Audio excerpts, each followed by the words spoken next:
and you're putting them in this facade of you're such great pioneers, you're doing such a great job, where essentially you're just using them for slavery. And I'm like, Daryl, don't do this thing, don't play this game.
Hi you guys, welcome to my first thoughts of reading Red Rising. This is definitely going to be a spoiler filled video, and that's exactly how I want it. I want it to be somewhat of a recap for people who are maybe interested in the story and have read it and are waiting for the last book at the end of this year, but they don't want to go through the process of rereading this whole series. So this video is for you. I think request for people to let me know if they wanted a spoiler review or not, but nobody said anything, so I'm gonna do it as a spoiler because I want to go through my actual proper emotions with this and have you guys have context, because I always talk about this series, I always rave about this series, but if you've never read it, you have no context. The purpose of this as well is to have people who maybe enjoy my content, don't have an interest in actually reading the series, but they want to know actually what's going on in the series. This is for you, okay? But mostly it's for me. It's for me because I really wanted to reread the series, and I did pick Red Rising as one of my books to read for January, and I am recording almost like a recap as well for myself for future years, because it's a series that I'm gonna keep rereading. Okay, so I am currently on page 17.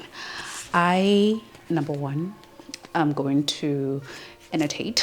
I'm almost out of these tabs, actually need to get more, but number one, I'm annotating, of course, but I'm also annotating in this way. So I'm actually for the first time ever, guys, because you guys know how I don't like to write in my books or crack spines or anything like that, but I know that this is a story and a series and book collections that I want to keep for reading and rereading while I gather up money for my special editions that will never be read. So these ones I'm okay with them writing in them, but I'm using a pencil, okay? Because it's like breaking this thing for me for the first time. But anyway, I'm on page 17. I've already started like making some notes about things, and I just want to take you guys through them. But if you guys don't mind, I want to actually like read the prologue of the story. It's like a one-pager, but I just want to show you that even if you haven't read this book yet, just from reading this one-page prologue alone gives you that sense of this is going to be such a nice story, right? The main character that we follow in this book, his name is Darrow. He is a red, and in the society, people are classified into colors, and those colors have a specific hierarchy, and red is right at the bottom while gold is at the top. So this story, or maybe let me read the synopsis, okay, so that you guys understand. So it says the earth is dying. Darrow is a red, a miner in the interior of Mars. His mission is to extract enough precious elements to one day tame the surface of the planet and allow humans to live on it. The raids are humanity's last hope, or so it appears, until the day Darrow discovers it's all a lie. See, this is when it starts to get good. That Mars has been habitable and inhabited for generations by a class of people calling themselves the Golds, a class of people who look down at Darrow and his fellows as slave labor to be exploited and worked to death without a second thought. So again, this whole series of the story is a slave story, and it's about coming out of that place of slavery and essentially getting revenge as well. All right, so keep that in mind. Until the day Darrow, with the help of a mysterious group of rebels, disguises himself as a Gold and infiltrates their command school, intent on taking down his oppressors from the inside. But the command school is a battlefield, and Darrow isn't the only student with an agenda. So then, the prologue says, I would have lived in peace, but my enemies brought me war. This is just the first line, okay? It's the first line. It says, I watched 1,200 of the strongest sons and daughters, listening to a pitiless golden man speak between great marble pillars, listening to the beast who brought the flame that gnaws in my heart. All men are not created equal, he declares. Tall, imperious, and eagle of a man, the weak have deceived you. They would say the meek should inherit the earth, that the strong should nurture the gentle. This is the noble lie of democracy, the cancer that poisoned mankind. His eyes pierced the gathered students. You and I are Gold. We are the end of the evolutionary line. We tower above the flesh heap of man, shepherding the lesser colors, meaning everybody else. You have inherited this legacy, he pauses, studying faces in the assembly, but is not free. Power must be claimed, wealth won, rule, dominion, empire purchased with blood. You Scarlet's children deserve nothing. You do not know pain. You do not know what your forefathers sacrificed to place you on these heights. But soon you will. Soon we will teach you why gold rules mankind. And I promise of those among you, only those fit for power will survive. And then Darrow says, but I am no gold. I am a red. He thinks men like me weak. He thinks me dumb, feeble, subhuman. I was not raised in palaces. I did not ride horses through meadows and eat meals of hummingbird tongues. I was forged in the bowels of this hard world, sharpened by hate, strengthened by love. He is wrong. None of them will survive. Like, when just reading that, like I underline so much.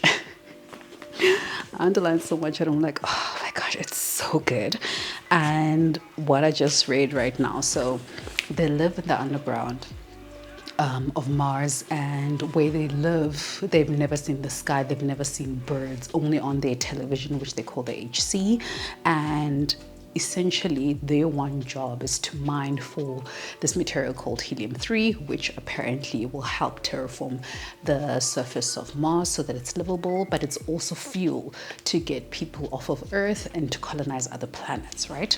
And they are being told that they are the pioneers, they're the first ones to do it, and because of them, other people get to have a chance at life on other planets. But from what the synopsis tells us, you know that this is not true, because people have been inhabiting Mars for generations now, and this is a lie that they keep telling them over and over again to get them to do what they want. And they keep talking about duty and obedience like they're trying to hammer it into them. And this whole society has like one ruler, which is called the sovereign, right? Who's the head then of everything. So she makes the decision. The sovereign is female in this case. And she was doing a speech, right? And in her speech, she said something along the lines of, now through duty and obedience we are united, but our struggle is no different. You brave red pioneers of Mars, strongest of the human breed, which is a mockery, right? Sacrifice for progress, sacrifice to pave the way for the future. Your lives, your blood are a down payment for the immortality of the human race as we move beyond Earth and Moon. You go where we could. You suffer so that others do not. I salute you. I love you. Another mockery.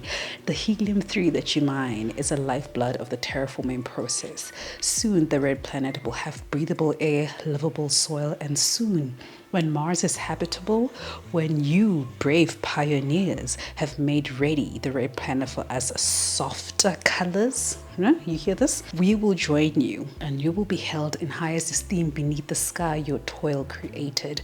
Your sweat and blood fumes the terraforming. Brave pioneers, always remember that obedience is the highest virtue. They love to say this. Obedience is the highest virtue above all. Obedience, respect, sacrifice, hierarchy. Like, hey guys. And thing is, you must also think about the conditions in these people live in. They're living underground. They don't see the sun. It's artificial lights everywhere. Their job is to mine for this helium-3, but then they have like weekly competition to see which of the clans, because it's 3 clans, which of the clans is going to mine the highest number of helium-3, and they get rewarded with things like fruits and sugar, salt, because this is not things that they have naturally, so they make them compete for it. They make the different clans of reds, because it's only reds that live there, governed by silvers, which are like one level up from them. And they use that, the silvers, the golds, they use that to manage the reds, right? They get them to wed very young. They get them to start having kids while they're young, so that there's more and more bodies to continue the slavery train.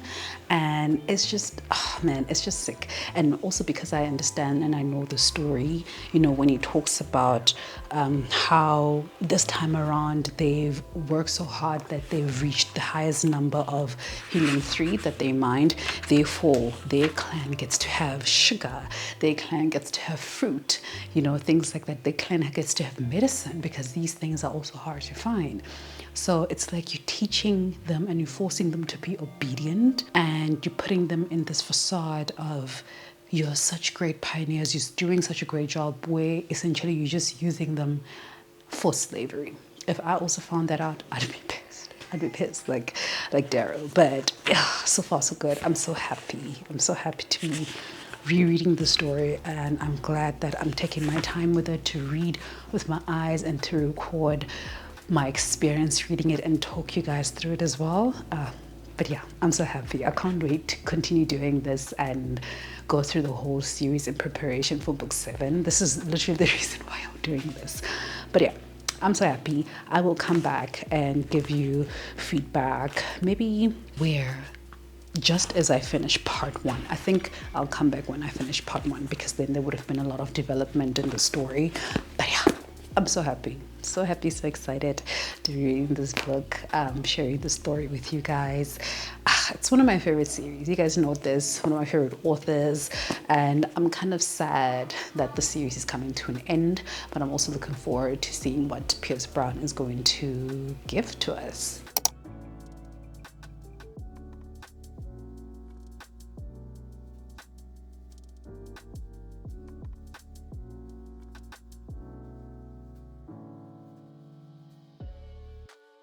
Hello you guys, I come with the reading update of Red Rising. I am currently on page 75, okay? And I've already reached part 2 a couple of chapters ago. So part 2 actually started on page 51. I think the last thing I was discussing was that Darrow and his team had in mind enough helium-3 so that they could in turn win the laurel for the week, or was it the month? They win the laurel, and from the laurel they get extra food rations, they get medicine, they get all the other essentials that they wouldn't get: sugar, salt. They get all the other essentials that they would normally not get. And usually they have a party and they are drinking and they're dancing, which also the alcohol I will get to just now. It got to a point where they got very disappointed because they didn't win.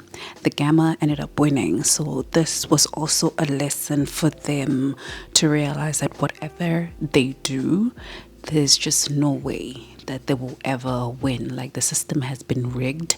They were never meant to build anything outside of this, and it made Io, Darrow's wife, very, very angry.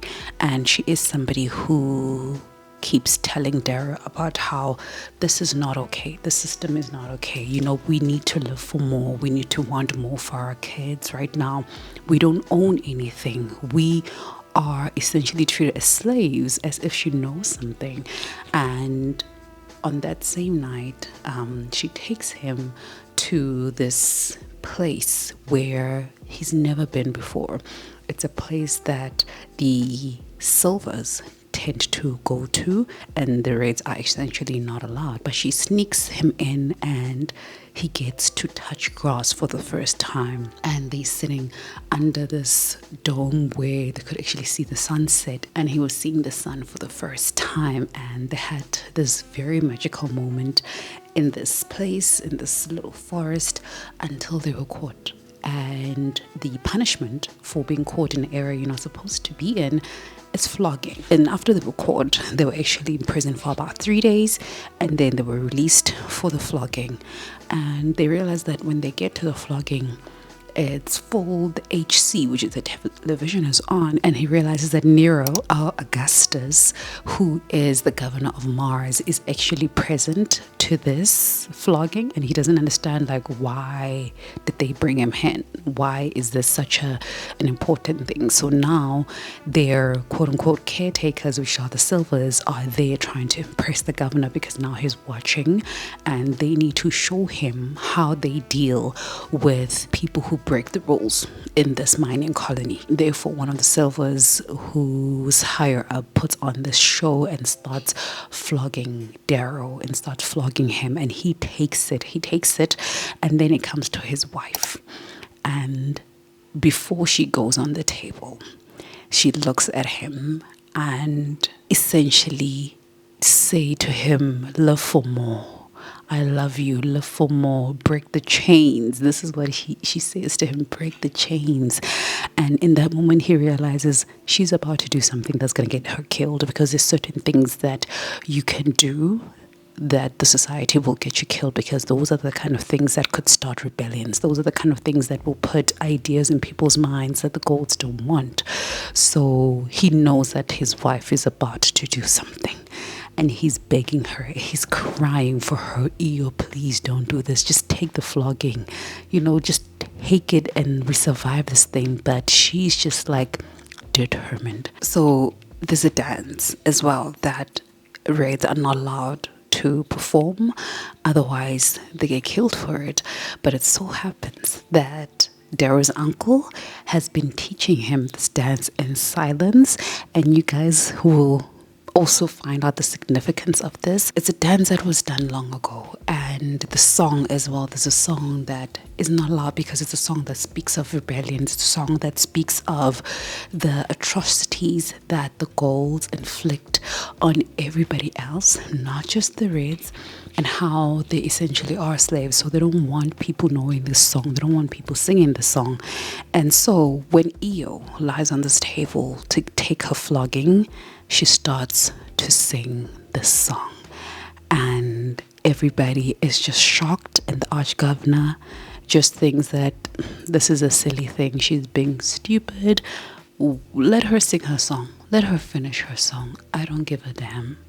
let her finish the song, and then after that she will go on to the execution. So they end up executing her. Darrow is upset. Upset is another word. Darrow is mad. Darrow is filled with hatred, and somebody goes and hijacks the HC, because the HT, like I mentioned, is their television, and the Golds are in charge of what they get to televise to the people, what they get to see, what information they get. So you also already understand that there's this level of manipulation that's happening because they don't get to see the real truth, right? So somebody hacks into the HC and starts playing EO's video, but in full, because what the governors did, they're like, let her do it, even though this is recording, we'll cut out the bits that we don't like. But the Sons of Aries, which is a group of rebellious Reds, go and hack it, and they release it and they play it over and over on a loop. So now her death is not just nothing. Now she becomes a martyr. And so they schedule her execution, and their executions are hanging.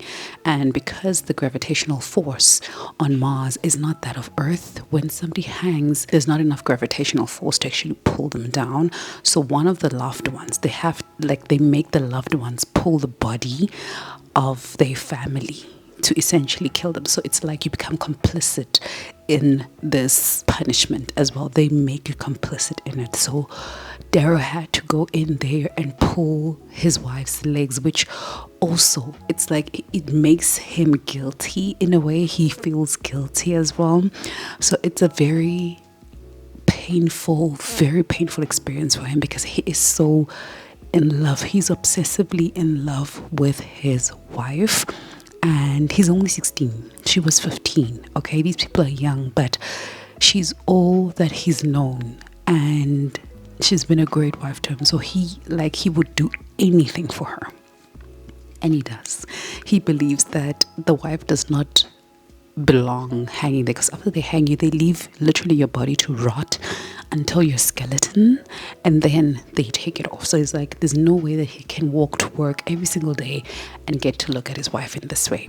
So he sneaks out of home and he goes and removes his wife's body from the executioning pole, which is also something that you're not allowed to do, and it's also punishable by death. And he knows this, but he doesn't care, because for him, he cannot live without his wife, right? So he pulls her down and he goes on to bury her in the place that they shared a couple of nights before, under the stars, seeing the sunset, and he goes and buries her there. Obviously they find out, and just before they find out, he meets up with his uncle, and his uncle knows what he's about to do. He shares a drink with him, almost like a goodbye, and the next day, as we all suspect, they hang Darrow. But in the drink that the uncle gave him, it was laced with some kind of substance that is numbing, that actually kind of almost gave him a false heart stop, and they thought he was dead. And somehow they got him off the pole. The uncle got him off the pole with the help of the Sons of Aries, and they buried him somewhere outside. And that's essentially where part one kind of ends. And before I continue, I want to mention how, like I mentioned before, this is a story of slavery, right? And you have to look at the traits that the Golds portray. You have to look at the things that they are doing to manipulate people, because slavery is not only about having people do physical labor for essentially nothing, but it's slavery of the mind as well. The way that they play around with this laurel, where they make the different clans compete to produce the highest number of helium-3, but everybody knows who the winner is going to be. And because of that, it creates this animosity between the clans. Everybody hates the Gammas because they always get the laurel, whether they deserve it or not. And in one of the passages, Darrow was saying it's really hard as well not to hate the gammas, instead of hating the golds who are responsible for all of this, because you don't get to see the golds. What you see is a gamma child who's looking happy, who ate, who's full, they've got medicine, and while your child, and by the way, they live next to each other, so they are in each other's spaces every single day. While on the other side of the road, you've got your child that is hungry, that is sick, that doesn't have medicine. And he also talks about a story where his uncle's daughter was married to this man, and I think they didn't have, it's either the husband, I think the husband was sick or something, or the husband worked in the mines, got bitten by a pit viper of something, and the wife ended up going to sleep with a gamma man to get access to medicine for her husband. And once the husband was healed and he found out what his wife did, he killed the wife. And because he killed the wife, they killed him. So this is the kind of society that you are growing up in, the kind of society you're raising kids in, and this has become like your daily routine. This is normal. It is normal for you to know that if you do this, you will get hanged for it. So they keep people in this captivity. They keep information away from them, slavery of the mind. They keep people begging for more. It's like the resources are there, but you don't want to give them to me because you want me to be complicit. You want me to be obedient. So it's just, there's a lot of things that this book tackles outside of the war. The war hasn't started. The war hasn't started. I'm only at the point where Darrow has now been essentially rescued by the Sons of Aries. He's met Dancer, who is kind of like the leader of this group of Sons of Aries. He's met Harmony, who is one of the members of the Sons of Aries, and they have already shown him what the world really looks like. So they took him to this building. They went up and up and up and up until they got to the surface of Mars, and he got to see the sprawling cities with their lights and people of different colors floating about in graph boots having fun, a guy like floating about, girls chasing him, they drinking, and he just thinks about how his people are living in the underground Mars. And it makes him even more angry. And he also finds out that there's hierarchies within the hierarchies. Already there's a hierarchy of colors. Again, red being at the bottom, gold being at the top.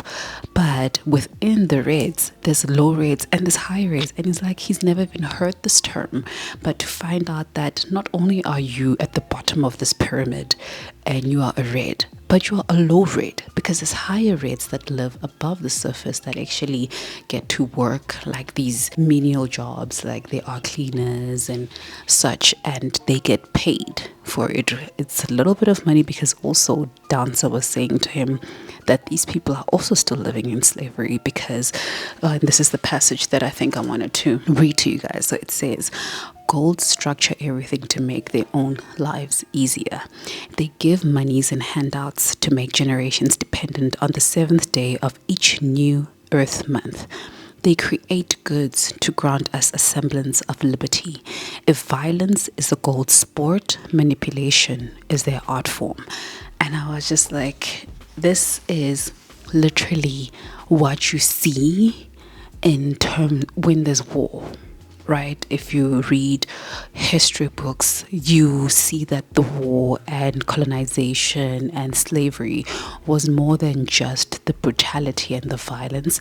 It was also about breaking people's minds, and for those who are higher than the lowest person, you make them see what they could be. You make them see what they essentially missed out on being, and therefore you make them live in gratitude, even though is there really anything to be thankful for? So yeah, it's very interesting. So yes, I'm at the part where Darrow just met Mickey the carver, because the plan they have is not just to just inflict violence and throw bombs here and do small things, but their plan is to infiltrate the golds, and they want to turn Darrow into a gold. Remember, this story is taking place like very far into the future where people are colonizing planets, and for them to even have a society that's classified by colors, each person, number one, wears a sigil on the hand, or the back of the hand, that represents their color. Their sigil has a specific symbol that represents their color, and it is in that color, right? Number one, their bodily features represent their color. Reds, for example, are the miners. They are short, they have red hair, they have red eyes, their skin has a bit of tinge of red because also the swale is a bit red, right? The golds, literally their skins are pale, they've got gold eyes, they've got gold hair, they are tall, they're muscular, they're the strongest of the breeds. The pinks, for example, are very delicate and nimble because their role in the society is to be sex slaves. They are essentially sex slaves, right? The greens are the tech guys, so they've got chips and things connected to their brains, they've got green eyes. Like, there's real identifiable features to these people. So having to take a red, right, think about this, having to take a red who's right at the bottom and taking them to a carver. So what a carver does is they take the human body and they can add anything to it if you can survive it. Like, there's people who have wings and tails and pointed ears or whatever the case may be.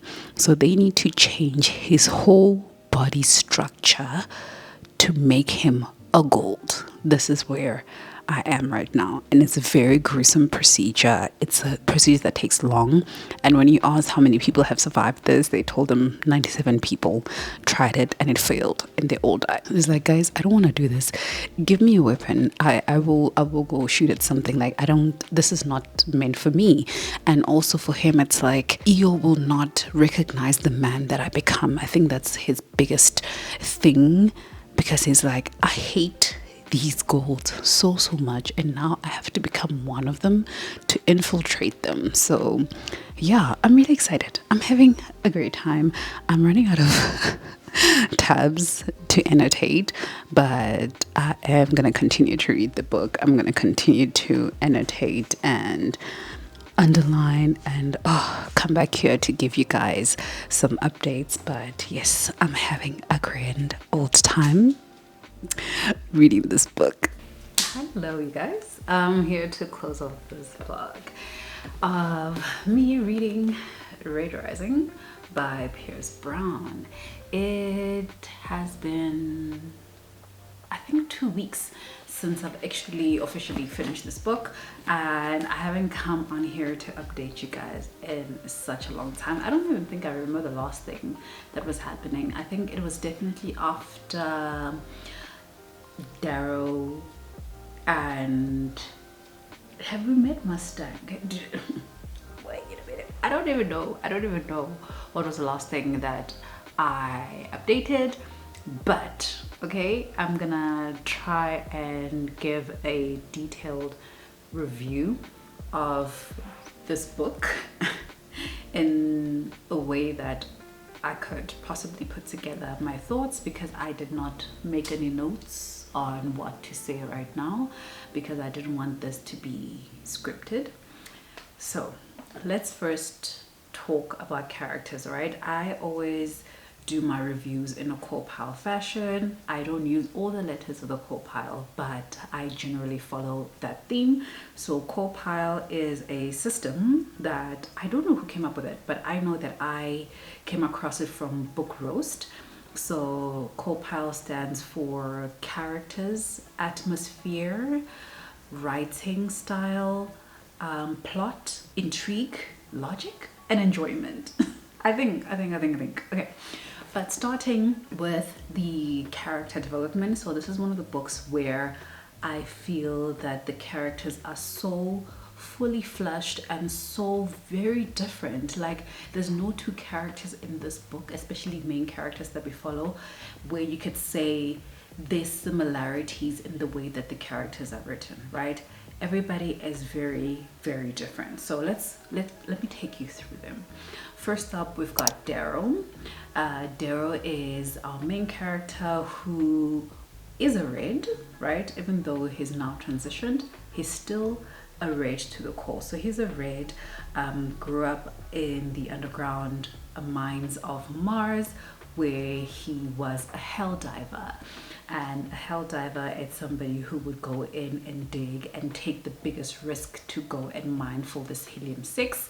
And he had a tragedy happen where one day when he and his wife took him to this place that she discovered where it's almost like a forest, and they've got this glass dome where you can actually see the outside, considering that they live underground. They've never seen the sky, they've never seen the sun, they just know of it, you know, they've never seen animals. And he gets to experience, I think it was a sunset at this point, and that part of the book was such a magical moment for them. But it was also a part of the book where they got to have a conversation about their future, and you know, it was just a nice moment. But once they left there, they got caught and they got punished, they got flogged for it. But on top of it, because of the conversation they were having, like, you could see that Io, who is Darrow's wife, was starting to think about how unfair it is to be living in such conditions, how unfair it is that their clan won the laurel, but they were robbed of the benefits of that. So, you know, it got her thinking into, this society seems very rigged, because no matter what you do, you're going to end up in this place that you have been put in. You are not allowed to push past the ceiling. You're not allowed to be any different. You get punished for being different. So she realizes that her husband is basically too comfortable and has accepted that this is how life is. And they're young at this point, you know, he's 16 and she is 15 when the story starts. And so she makes a very radical decision in the hopes to steer Darrow into action. So there is a song that they are not allowed to sing because it's a song of rebellion. It's a song that talks about how golds are treating other people, how it's unfair, how you have been promised to be this pioneer, but at the same time there's really, like, you see how you are essentially slaves. So the song talks about slavery, and Golds had banned the song. The song was not well known anymore, but people know that you are not allowed to sing it, because if you do, you get put to death. So as they are busy getting their punishment for just sneaking out and being in this forest where they're not allowed to be in, she then goes and essentially says goodbye to Darrow, and he can tell that no, she's about to get herself killed. So she sings the song, she ends up getting hanged for it. So that's the first tragedy that happens, right? And one thing that you get to learn about Darrow through this whole story is how much Darrow loved his wife. And there's a part where he also talks about how he loved her more than she loved him. Like, she loved him, but she was also very practical about it, whereas his love, like, just knew no bounds. Like, this woman could do no wrong. She was the most beautiful woman that he's ever seen, like, in and out. So he was just enamored with her, and he would do absolutely anything for her. And I think Io knew this, and this is what I'm saying, that in her actions she's trying to push Darrow to act and not just be complacent to what is going on in the society. So just go into the story understanding that Darrow loves this woman so much. And also, it made me realize how this whole book is about love. It's not a a romance story. There is no romance story in here, but there's a lot of conversation about loving somebody, whether it's your partner or friends, but there's a lot, like, love is a big part of the story, and it's something that I did not pick up the first time or second time reading the story. It was the first time I'm reading it, okay?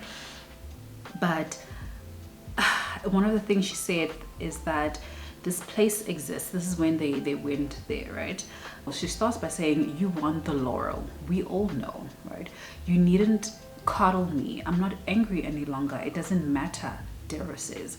After seeing this, none of it matters, because I'm saying this was such a magical moment for him. And she goes and says, what are you talking about? It matters more than ever. You won the laurel, but they didn't let you keep it. And he continues to say, it doesn't matter. And he wants to explain, saying, this place is like this. It's like, no, this place exists, but they don't let us come here, Darrow. The Greys must use it for themselves. They don't share. And then he asks, confused, like, but why should they? You know, it's theirs. They get the benefits. We are Reds. We don't have that benefits, and it's fine. But it's like, this place is theirs, you know, because we made it, because it's ours. And he just thinks that, is it really ours? All I possess is my family and myself, which is also what they teach the Reds, right? Value your family, be obedient to the golds. And he continues to say, everything else is the society's. It does not belong to us. So this is the thing that made her want to stop and say, you know what, I need to do something radical for this man to change his mind. And it only changed with her dying. So after she dies, Darrow is just taken over by grief, and he just feels that he cannot live without this woman, and he's not gonna let her just hang there, because they let the dead hang for weeks until the body is nothing but skeletons. Only then they put them down. And this is also put in a place where miners walking to work every single day gets to see this, because this is also a reminder to them that if you step out of line, this is what happens to you. So he's just like, I can't let her do this. So obviously he brings her down. This is also a capital offense. He will get killed for it. So he brings her down, and then he goes back to the same spot that she took him to, and he buries her there, because it's like, she deserves to be buried. He buries her there. And obviously he gets caught, and before he gets caught, his uncle Nerol goes and talks to him, gives him something to drink. He feels a little bit funny. He thinks maybe he's drunk, only to realize that it was almost like a slight poison to make his heart stop for a while. So when it's his turn to be hung, Uncle Nero is the one who goes and pulls his legs, but makes sure not to pull too hard, so that he looks like he's dead, but he's not. And he wakes up just outside of the mines and having been buried, and this is where he meets the sons of Ares. Okay, sorry, I got distracted. But so we see that love is a big part of his journey as well. Obviously, after Io dies, he also has a lot of anger, and has a lot of anger towards the Golds, but not only just the Golds, but the governor of Mars, who essentially sanctioned Io's death. And what also makes him upset is because Io became a martyr. Like, if you remember in one of my updates, I spoke about how the Sons of Ares actually hacked into the video and actually started replaying that song without scraping anything, and now people can't take that video down. So he becomes a Gold. He goes through a process of becoming a Gold, and he gets trained on how Golds act and everything, including language, including how to hold yourself, the history of the Golds. And he had to learn a lot, and especially when he got to the surface of Mars and realizing that this planet has been terraformed for centuries. People have been living and thriving here, and it makes him even more angry. So he gets into the institute very, very angry, and having this passion and love for the woman who died. So he's still grieving as well, but he's very surprised when he gets into the institute and he actually starts making friends with these gold people. So now he starts getting a little bit conflicted, because it's just like, I hate these people. These people have ruined my life. These people have ruined my family's life. My family is still in the clutches of these people. But here I am making friends. So he also goes through this period of guilt for being in a space where he enjoys being around these people and his creating this bond, and he also recognizes people as his brothers and calls them his brothers. So it's like, I want to take down the society, but what is going to happen, because I'm also taking down these people that I've became friends with. So he is also like a very complex character, and the emotions that Pierce Brown has written about this character feels so very real. So when he's angry, you're angry with him. When he's sad, like, you're sad with him. And the other thing is that the story is also very, it has some moments that are funny, and it's unexpected, because it's such a heartbreaking story. Even though it's full of action, you find moments of laughter, and it's just a little bit shocking, because it's like, am I supposed to be laughing while reading this book? But yeah, absolutely enjoy the character development of Darrow. He might not be my favorite character in the entire series, but as the story stands, he was one of my favorite characters in book 1 specifically.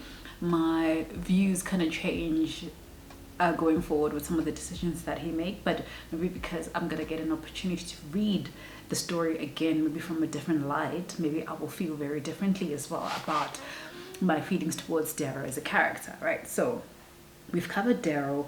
I also touched on Eo a little bit, and in the Institute he meets Cassius. Cassius is one of the people that he meets. The first person he actually meets is Cassius's brother Julian, and unfortunately Julian becomes one of the people that he gets locked up in as the first task that these kids have to do while they're in the Institute is to cull the weak. So they put 2 people in a room, one that they deem strong, another one that they deem weak, and only one person can come out of there. So you essentially have to fight to the death, and unfortunately they put him in a room with the one person that he met on his first day, and such a kind soul as well.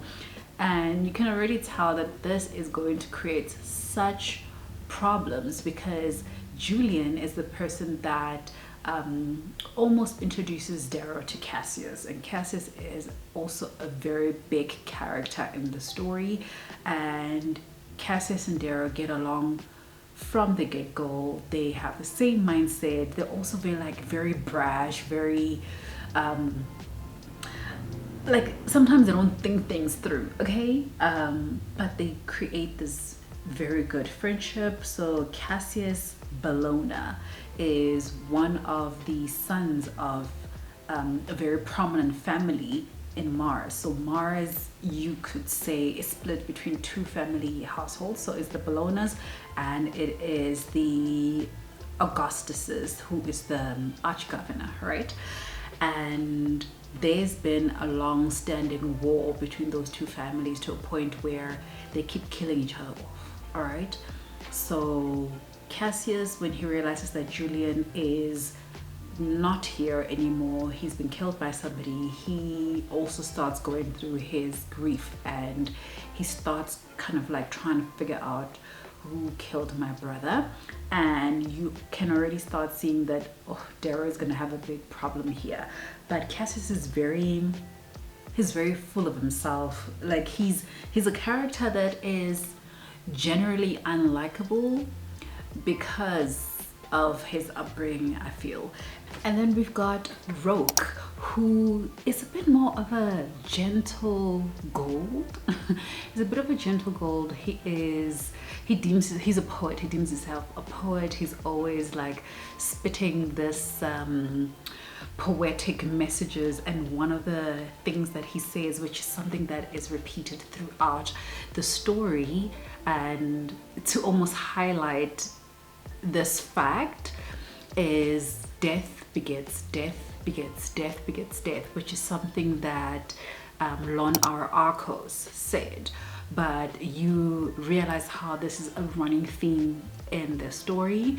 And he is somebody who does not like violence per se, but he understands that it needs to be done, but he doesn't enjoy it. Where Cassius grew up training and fighting, he enjoys the battle. He's the kind of person that will call on a duel because you guys had a disagreement, which eventually when he finds out that Darrow is the person who killed the brother, he calls him almost to a duel and tries to kill him. Tries to kill him and fails.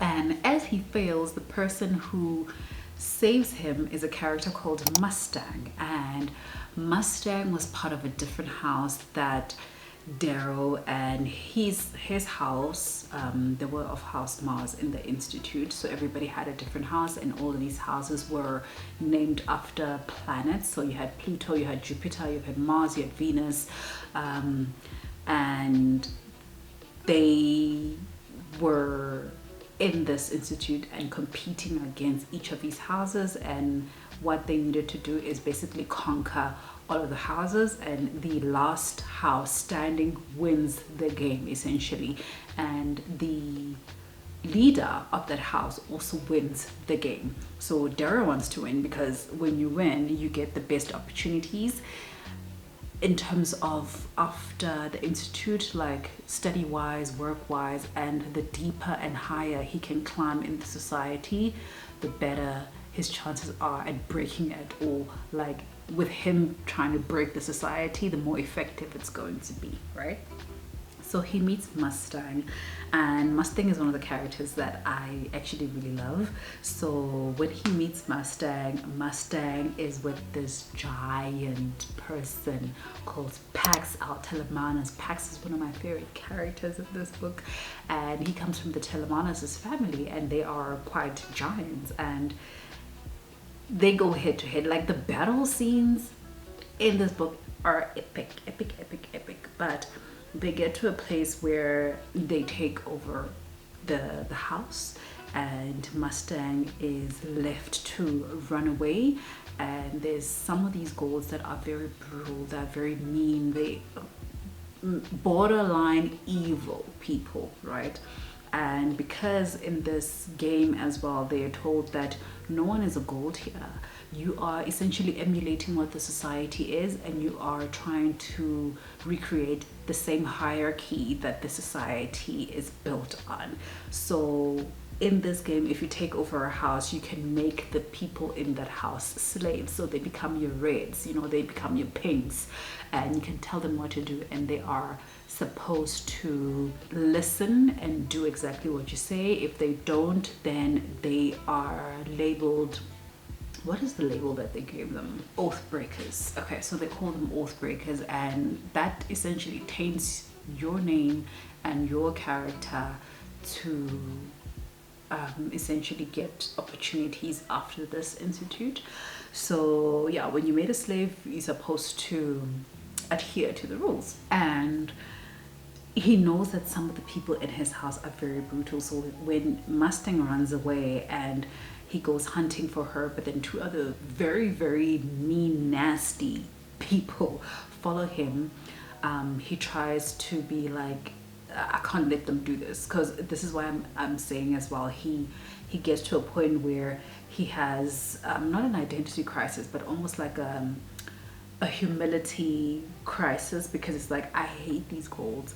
Mustang is a gold, but I cannot let these people like abuse her and treat her. And because there's also talks of rape in this book. It's not on page, but it is spoken about, and this is how some of these golds have been treating some of the women in this game. So he's like, I can't let them do that. So he protects her and lets her get away, and that is repaid in kind when Cassius tries to kill him, and Mustang finds him and essentially nurses him for weeks. And from there they create this bond, right? They create this bond out of friendship, out of keeping each other alive, and they start talking about plans, and he starts to realize how even though she's a gold, she's also not in agreement with everything that's happening in the society, and therefore she wants to make a change, and she doesn't want to play by the same rules that all the other golds have been playing on. She wants to make a difference, and he starts seeing some similarities between Mustang and EO. And on top of that, Mustang has EO's song just playing around in the background, and when he asked, where did you hear that song? It's like there was this little girl singing it, and it's on the on the HQ? What's the name of the TV? Whatever, it was streaming. And so the song got stuck in her head, but she doesn't know the lyrics. And one of the times when she was sick, he sang the song to her, and I feel like that was also almost a moment of, I might be falling for this one, but I still have so much love for EO. Like, I feel like if I'm going to let myself fall for this woman, I'm going to be betraying my love for EO.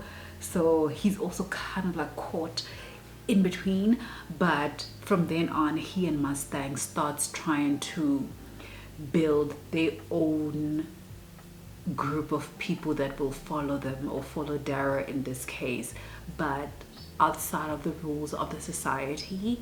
And it's just, oh, that's when things started getting like really, really juicy. So that is Mustang.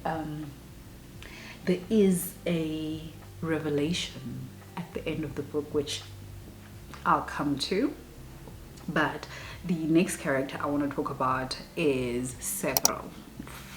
Severo has been a favorite character from start to finish. Severo is a gold, but he's a low gold, and therefore being classified as a bronzy, and the gold elite looked down on them, but he got into this institute as well, and he's just like, I'm gonna do the best that I can. On top of that, he's also shorter than everybody else, and they deem him as weak. So in the first task that they had, they put him in a room with another kid who was from some elite house, and he killed that kid. And when he came out, everybody was just like, how did that happen? Like, everybody had such high hopes for the kid. How did this happen? And as the story goes, and you realize that he's a loner, but he's also a loner because people have been looking down on him all of his life because of the way he looks, because he's not as gold as the other. He's a little bit more bronze than gold. So he's always been looked down upon, and therefore he always had to find his way. And he does exactly that in the House of Mars. When the house is busy falling apart, he stands on his own. And there's a point in the story where there is literally a split in the house. This house was like split in 4 different ways, and he was the 4th way. And there was something that Darrow said at some point, and I was just like, yeah, this is Severo on his own. And also he knows how to survive. Like, he had the best chance out of everybody, because everybody was just playing around in the beginning and not doing what was meant to be done. I'm trying to look for this passage that I found, and I'm just like, yeah, I don't think it was here yet. And somehow I feel like it was on the left side of the page, because that's where I keep looking. There we go. So they split into like 4 tribes that were like warring with each other, and he was just thinking about it, and he said, funny thing is, the only one tribe has a sliver shit idea what is going on, and it's not ours, and it's not Antonia's, and it sure as hell isn't Titus's. It's Severo's, and I'm nearly certain he's the only member in that tribe, unless he's adopted wolves by now, because he started like killing the wolves and then wearing the wolf cloaks or wolf pelts and made it into a cloak. And he started like, so Darrow assigned all the smaller people in their house that everybody's looking down on to essentially train them, and they start this little tribe called the Howlers as well, and they're the kind of people that you send them not to the front lines of your war, but the ones to go and break things from the back. That's the Howlers, and Several is in charge of them. But once Darrow starts figuring out the kind of personality that Several has, he starts keeping Several close. One thing I love about Several is he's a very, very loyal person, and I don't know if maybe, like, I'm speaking about them as if they're real characters, but if they were real characters, I would put that to him having experienced being looked down upon for so long and wanting to be accepted, and having Darrow accept him as a friend. He became so 100% absolutely loyal to him that he was by his side no matter what anybody said. He didn't care. Nothing could deter him because of how Darrow has treated him. And like, oh my gosh, okay, so that's Several, right? And then there's Fitchner. Fitchner is the head of House Mars, who is also the proctor of House Mars. So each house has, let's call them a teacher, that is essentially responsible for that house, will make sure that the people will have what they need. Other proctors are busy cheating, giving their households everything and anything to make them win, while Fitchner is more trying to play by the rules, trying to get them to figure things out on their own and not to baby them too much. But then Darrow realizes that Fitchner is looking way too similar to Several, and he actually puts 2 and 2 together and realizes that Several is Fitchner's son. And that's also one thing where it was just like this little twist, and it's just like, okay, so many things make sense now. But he's also a character that we get to learn about as we continue with the story. So I will talk more about him in the second book. I think that's where it will matter the most. So we've covered Fitchner, and then our main bad guy. And he wasn't a bad guy until probably like 30-40% into the book, because we didn't know about him before then. But there's a character called the Jackal, who you hear very, very nasty things about. The Jackal is of House Pluto, very far away in terms of distance from House Mars, but the stories travel about how he's taking over each house, how he's wreaking havoc. And Darrow also finds out that most of the proctors are breaking the rules and cheating in the goal to have the Jackal win this game. And when Darrow finds out that, wait a minute, everybody's cheating, why is everybody cheating? And he finds out that the Jackal is actually the Arch-Governor's son, his all-time enemy. And he starts going on this path to be like, I don't care what you guys say, this guy is not gonna win. I'm going to make sure I will destroy every single thing in this game to make sure that that kid doesn't win. And this is where the crux of, like, where the plot of the story is. But the Jackal is one of those characters, my husband would describe him as a cockroach. They don't die. You know those characters that you just like, they're always slipping away from you. They're always just slipping away from you, and they keep coming back to create havoc. This is what was basically happening in the story. Because even when Darrow had his encounter with the Jackal, you're finally thinking, hell yes, we're here right now. We're gonna sort this out. And he had them, like, he had him, tricked him while they were sitting at this table, ended up stabbing his hand, and he was stuck to this table. And he was just like, to him, was like, they call you a jackal because apparently a jackal will eat its own limb to make sure that they escape. And he essentially did that when one house was attacking the Pluto house, and he and his group of people, I think, ran to this cave, and he collapsed the cave. He collapsed the cave, which killed a lot of his housemates, and whoever was left, they were eating like rats and stuff. And when the rats ran out, they started essentially eating each other.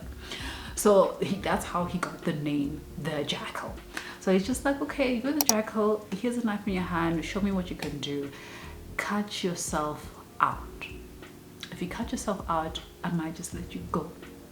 And I'm like, Daryl, don't do this thing. Don't play this game. Because what did the Jackal do? He cut his own hand so that he can escape. But in his escape, he tried to kill Daryl. And at that point, Daryl had made a big connection with Pax Telemanus. And that was such a painful moment when Pax threw himself over Daryl to protect him. And because he's large and also the Jackal is small, the Jackal, yo guys, oh that scene, wait a minute, oh that scene was so painful. That scene was so painful. Oh, this is what he says. Oh guys, I'm sorry, I have to read this part for you guys, okay? Because I was just like, yo, this guy. He said, so Daryl and the Jackal was like having a conversation at this point, and the book says, even if he ate others, he won't do it. He can sacrifice friends and allies, but not himself.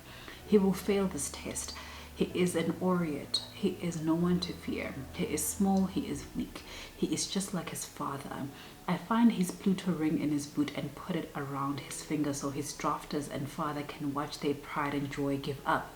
They will know I am better. The practice may be nudging me, but I will have to earn it, Daryl.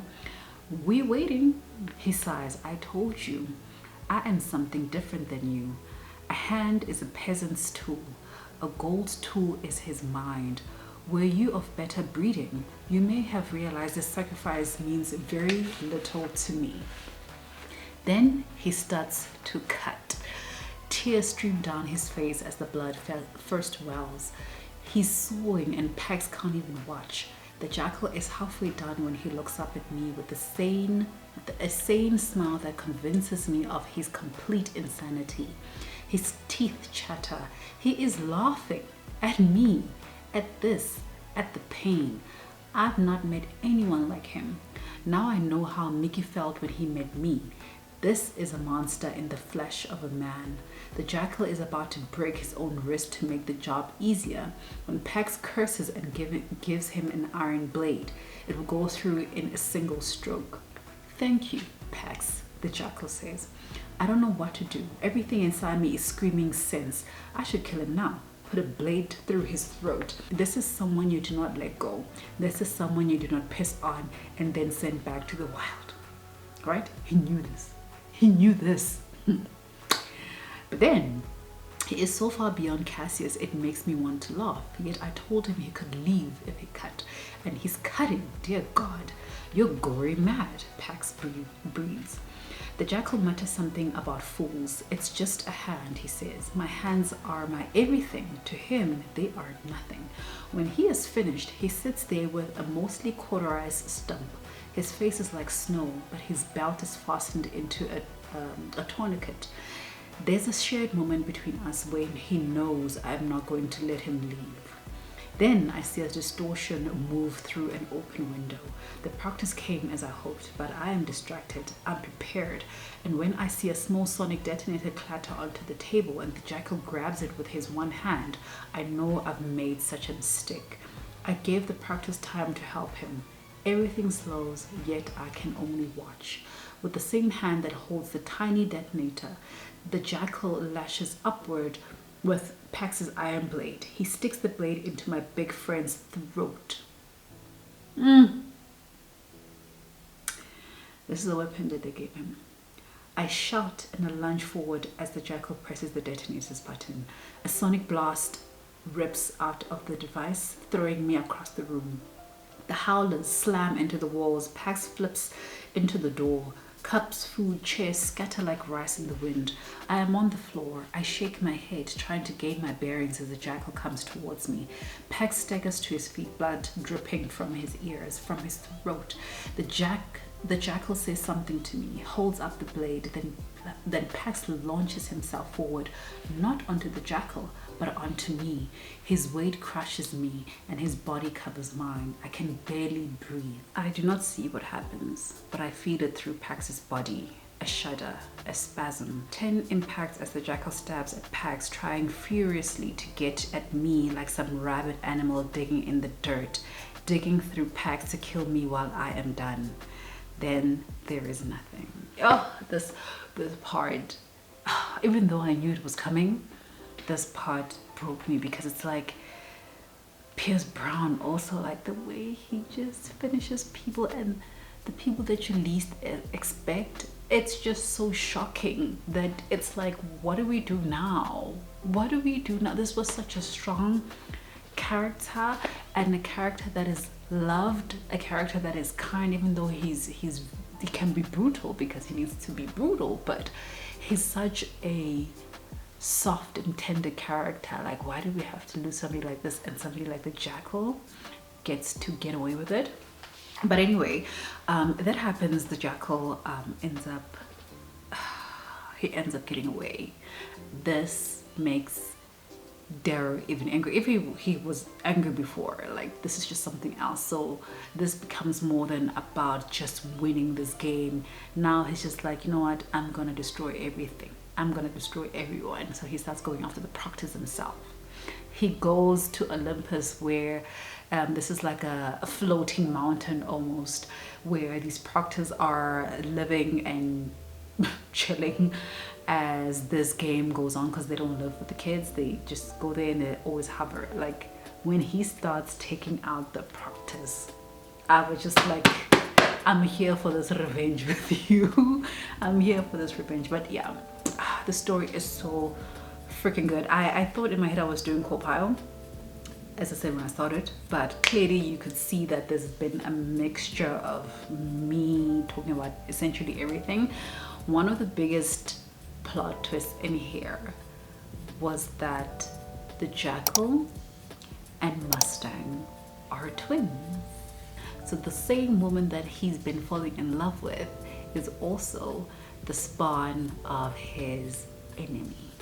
And it complicates the story so freaking much, especially going into book 2. So I can't wait to get into Golden Sun, which is my first favorite book in the story. Like, I absolutely love Red Rising. The first time I read it, I gave it a 4.5 stars.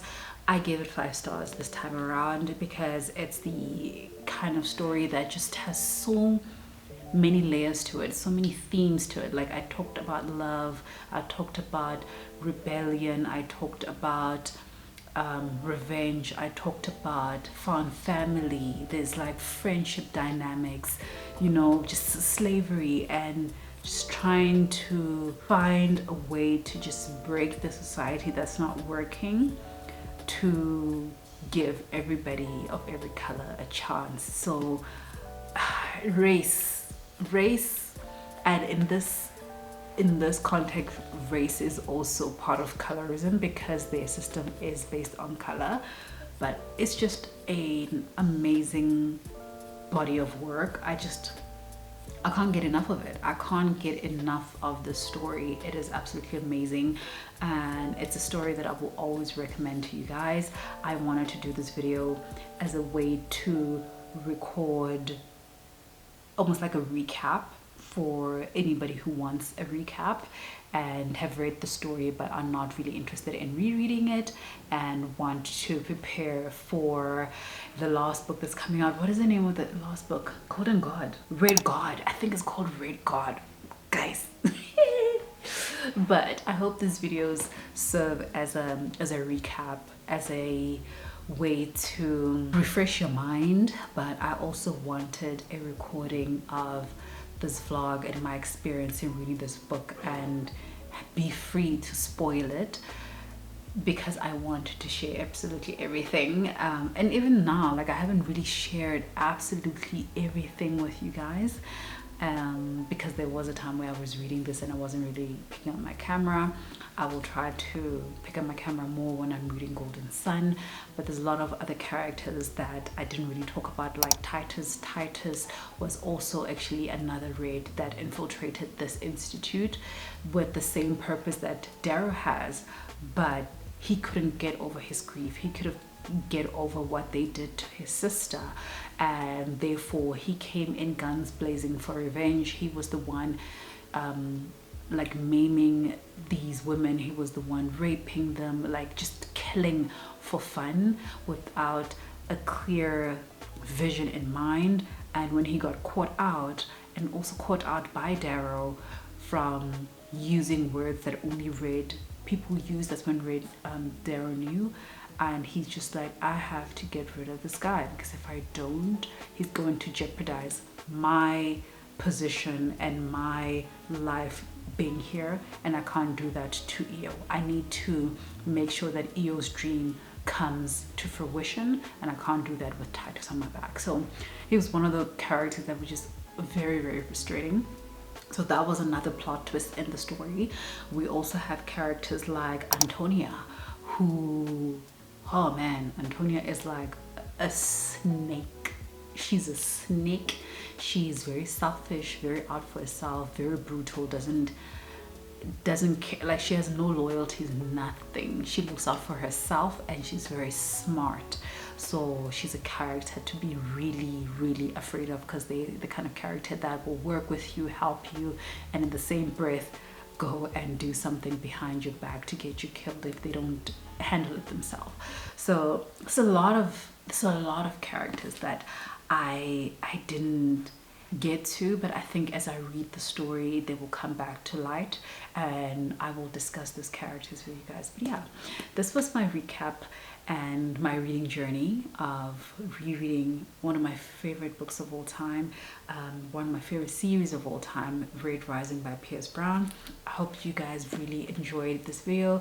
Let me know in the comments down below what you enjoyed the most, if you were here for the recap or whether you were here to just enjoy the story, because I understand that some of the people that do follow my channel don't necessarily read from fantasy and sci-fi to the same degree that I enjoy fantasy and sci-fi, but might enjoy watching this video. So let me know what you like about this video, the story, or what pulled you to it. Also let me know if this is something that you would consider reading, even with all the spoilers. I think I did spoil some of the things, but I would still say give it a go if you have not already. And yeah, let me know what you think about this video, and if you'd be excited for more videos. Well, regardless if you guys are excited or not, I'm still gonna record it even for myself. But I would also like to know if you guys do enjoy this type of content, because if you do, I would definitely want to do it for other series as well. Let me know if you enjoy more of the spoiler filled videos or spoiler free. Obviously, if you're somebody who is interested in reading the story and haven't already, you might enjoy more of the spoiler free versions, which I feel like a lot of my vlogs talk about the series so much. It's just that it's not a dedicated vlog, so it might be a little bit difficult to find. But yeah, depending on your guys' comments, I think it will also drive my approach into book 2. It is still January, we still have another week and a half of January, so I'm only gonna start Golden Sun in about 2 weeks time. So hopefully this video is up before then, and I can be able to go through the comments and see how you guys would like me to approach the next book. But yeah, enough talking. Thank you so much again for watching. I really appreciate you guys. I appreciate every single one of you that takes the time to watch my videos, comment on my videos, share my videos, and just keep coming back here. I know that I owe a lot of my growth on this channel to you guys, so I really, really appreciate it. If you enjoy this kind of content, please like this video, consider subscribing down below if you have not yet subscribed to my channel, and I will see you guys in my next one. Bye.